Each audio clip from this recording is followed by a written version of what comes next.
Welcome to career zone. আজ আমি তোমাদের একটি জবের আপডেট নিয়ে আলোচনা করব, যেটা সরকারি জব, যেটার জন্য ন্যূনতম যোগ্যতা লাগবে উচ্চ মাধ্যমিক পাস। তার সেটা কিভাবে অ্যাপ্লাই করতে হয় এবং তার ডেডলাইন কি আছে, লাস্ট ডেট, আমি সবকিছু নিয়ে এই ভিডিওতে আলোচনা করব। তাহলে দেখো, আজকে যে আমি জবের আপডেটটা নিয়ে এসেছি সেটা হলো আধার সুপারভাইজার জব, যেটা এলিজিবিলিটি হলো উচ্চ মাধ্যমিক পাস হলেই। এটার জন্য গ্র্যাজুয়েশন দরকার নেই, উচ্চ মাধ্যমিক পাস হলে তোমরা অ্যাপ্লাই করতে পারবে। এবং তোমাদের কাছে যদি কোনো বেসিক কম্পিউটার নলেজ দেখানোর জন্য তোমাদের কাছে যদি কোনো ডিপ্লোমা সার্টিফিকেট থাকে, বা 6 মান্থের কোনো কোর্সের সার্টিফিকেট থাকে, বা 12 মান্থসের 1 বছরের, তাহলে বেসিক কম্পিউটার সার্টিফিকেট হলেই হবে ডিসিএ কোর্সের, তাহলে তোমরা অ্যাপ্লাই করতে পারবে। এবং তোমাদের একটি এক্সাম দিতে হবে এই পরীক্ষার জন্য, যেটা 10ই মার্চ, যেটার অ্যাপ্লাই করার লাস্ট ডেট, সেটা হলো আধার সুপারভাইজার এক্সাম। এই আধার সুপারভাইজার এক্সামটা যে বসতে হলে তোমাদের একটা এলএমএস আইডি লাগবে। যখন তোমরা অ্যাপ্লাই করতে যাবে ওয়েবসাইটে আধার সুপারভাইজার এক্সামের জন্য, তখন তোমাদের একটা এলএমএস আইডি লাগবে। যে আইডিটার জন্য তোমরা আমাদের যোগাযোগ করতে পারো আমাদের ডেসক্রিপশনের নাম্বারে, ডেসক্রিপশন বক্সে দেওয়া রয়েছে। ডেসক্রিপশনে মোবাইল নাম্বার দেওয়া রয়েছে,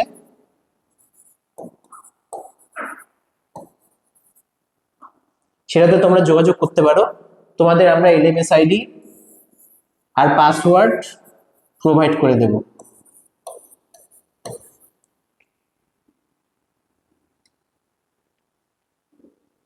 তারপরে এটার জন্য তোমাদের উদয় সার্টিফিকেশন লাগবে। আর এই পরীক্ষাতে সব থেকে বড় ফিচার্স হলো, তোমরা একবার যদি এই আধার সুপারভাইজার এক্সাম দাও, শুধুমাত্র এইবার যে ভ্যাকেন্সি বের হয়েছে সেটাতেই তোমরা অ্যাপ্লাই করতে পারবে না। শুধুমাত্র 3 বছর তোমাদের সার্টিফিকেটে ভ্যালিডিটি থাকবে। 3 বছরের মধ্যে তোমরা যে কোনো সময় তোমরা এই আধার সুপারভাইজার হিসেবে জয়েন করতে পারবে। শুধুমাত্র তোমাদের এই আধার সুপারভাইজার এক্সাম দিয়ে সার্টিফিকেটটা কালেক্ট করতে হবে। এবং তোমাদের নোটস আমরাই প্রোভাইড করে দেব। যদি তোমরা আমাদের সাথে কন্ট্যাক্ট করো, তাহলে আমরা তোমাদের নোটের পিডিএফ আমরা প্রোভাইড করে দেব। সেখান থেকে ম্যাক্সিমাম কোশ্চেন তোমরা সেখান থেকে পড়লেই পেয়ে যাবে। আর মোটামুটি 100-র মধ্যে তোমরা যদি 65-এর উপরে তুলতে পারো, 65-র উপরে, তাহলেই তোমরা এক্সামটা কোয়ালিফাই করে যাবে। এবং তোমরা সেই আধার সুপারভাইজার সার্টিফিকেট নিয়ে তোমরা নিজেদের আধার সেন্টারও খুলতে পারবে, কিংবা তোমরা আধার সুপারভাইজার হিসেবে জয়েনও করতে পারবে, যে সব ভ্যাকেন্সি বার হয় সারা বছর।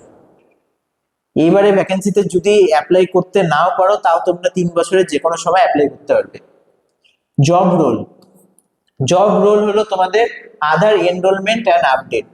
মানে কেউ যদি নতুন আধার কার্ড বানায় বিভিন্ন হসপিটাল কিংবা বিভিন্ন বিভিন্ন পোস্ট অফিসের কেন্দ্রে, যেখানে আধার এনরোলমেন্ট করা হয়, নতুন আধার কার্ড বানানো হয় কিংবা আপডেট করা হয়, সেগুলো কাজ তুমি সরকারের পক্ষ থেকে করবে। তারপরে বায়োমেট্রিক ভেরিফিকেশন, আমাদের আঙ্গুলের ছাপ, চোখের ছাপ, কিংবা 15 বছর হয়ে গেলে আমাদের আধারের, তারপরে আমাদের চোখের ছাপ, আঙ্গুলের ছাপ সবকিছু আমাদের চেঞ্জ করতে হয়। সেই বায়োমেট্রিক ভেরিফিকেশনের কাজও তুমি করবে। তারপর স্যালারি। এখন স্যালারি 15,000 থেকে 25,000 দেওয়া রয়েছে, কারণ এখানে মান্থ বেসিস 15,000 মিনিমাম স্যালারি দেওয়াই হয়। এবার তোমার যদি শহর হয়, গ্রামে হলে 15,000। এবার যদি স্মল টাউন বা বড় টাউন কিংবা বড় কোনো রাজ্যে তুমি যদি যাও, তাহলে সেই হিসাবে তোমার স্যালারি 25,000 কেন 30,000ও হতে পারে। মিনিমাম 15,000 এবং অ্যালাউন্সেস দেওয়া হয়, সব নিয়ে তোমার 20,000 পার মান্থ থাকবে স্যালারি।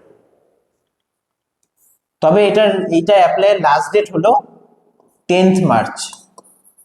10ই মার্চ হলো এটার অ্যাপ্লাইয়ের লাস্ট ডেট। 10ই মার্চ অব্দি ডেডলাইন রয়েছে। অ্যাপ্লাই লিঙ্ক আমরা ডেসক্রিপশন বক্সে দিয়ে দেব। তোমরা 10ই মার্চ অব্দি তোমরা এটাকে অ্যাপ্লাই করতে পারবে। তাহলে তোমরা কোনো অসুবিধা হলে আমাদের ডেসক্রিপশনে মোবাইল নাম্বার দেওয়া আছে, সেখানে কন্ট্যাক্ট করবে। আর অ্যাপ্লাই লিঙ্ক আমরা তোমাদের দিয়ে দেব ডেসক্রিপশন বক্সে। আর ওয়ার্কিং আওয়ার্স এর কথা যদি বলি, প্রত্যেকদিন 8 থেকে 10 ঘন্টা তোমাদের কাজ করতে হবে, 10টা থেকে 4টা। আর লোকেশন হলো আধার এনরোলমেন্ট সেন্টার, তোমাদের কাছাকাছি। এবার যে ভ্যাকেন্সি বের হয়েছে সেটা সব ডিস্ট্রিক্টেই বের হয়েছে, সুতরাং তুমি ইন্ডিয়ার যে কোনো প্রান্ত থেকেই হও না কেন, তুমি সব জায়গায় অ্যাপ্লাই করতে পারবে। আর অ্যাপ্লিকেশন কোনো ফি লাগবে না অ্যাপ্লাই করতে গেলে। Skills required. স্কিলস বলতে গেলে এখানে স্কিলস বলতে গেলে এখানে আহ, যেগুলো ম্যান্ডেটরি বলেছে, তুমি বেসিক কম্পিউটার জানলে তুমি এখানে জব করতে পারো।